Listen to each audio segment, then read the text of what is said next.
On est sur la route qui ne va nulle part. Il n'y a aucun bâtiment, aucun être humain. On ne sait pas ce qui nous attend. On espère juste qu'à notre arrivée, on ne se fera pas tuer.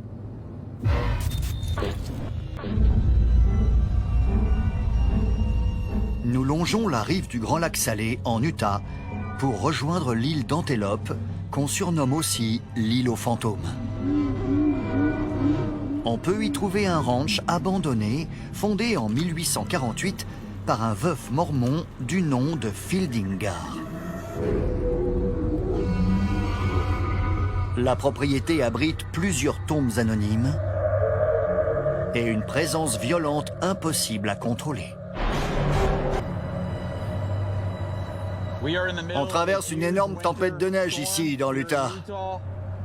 La journée d'hier s'est avérée très dangereuse pour mon assistant et moi. On a failli y rester. C'était terrifiant. Sur le trajet entre Vegas et Salt Lake City, une grosse tempête de neige nous est tombée dessus. Ils ont dû fermer l'autoroute. Nous avons réchappé de peu à un accident. Juste devant nous, il y a eu un carambolage et plusieurs voitures se sont rentrées dedans. C'est un prélude intéressant à notre enquête au ranch Fielding-Gar, un endroit qu'on dit maudit. On entre dans une autre dimension, les gars.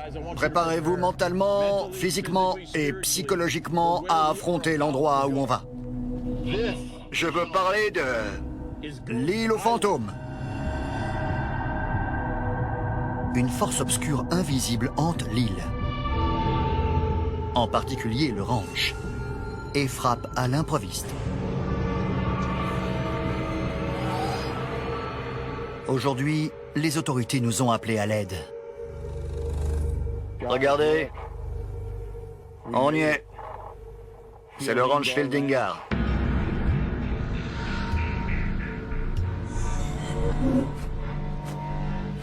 Tout en marchant sous des rafales de neige, nous nous sentons déjà oppressés par un poids psychologique. Nous rencontrons d'abord Carl Aldrich, le garde forestier responsable de ce site historique. Fielding-Gar est-il enterré ici? Oui, je le pense. Personne ne le sait? Non, il n'existe aucune trace écrite de ce qu'on a fait de son corps après sa mort. Il y a des tombes anonymes dans le coin?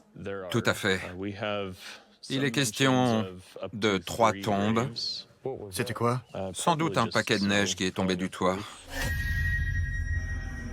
Que pouvez-vous me dire sur ces employés? Dites-moi, on dirait que cette question vous fait rire, Carl. Dans l'ensemble, je pense que c'étaient des personnages peu recommandables. C'étaient des vagabonds, des toxicomanes, toutes sortes de marginaux qui n'avaient pas d'autre endroit où aller. Il paraît qu'il y en a un qui est devenu fou. Il a assassiné sa femme et puis il s'est tué. Oui, malheureusement, c'est ce qui s'est passé. Et un autre qui a bu à en mourir. Oui, il a bu une sorte d'extrait de citron qui contient 90% d'alcool. Il est mort avant d'arriver à l'hôpital.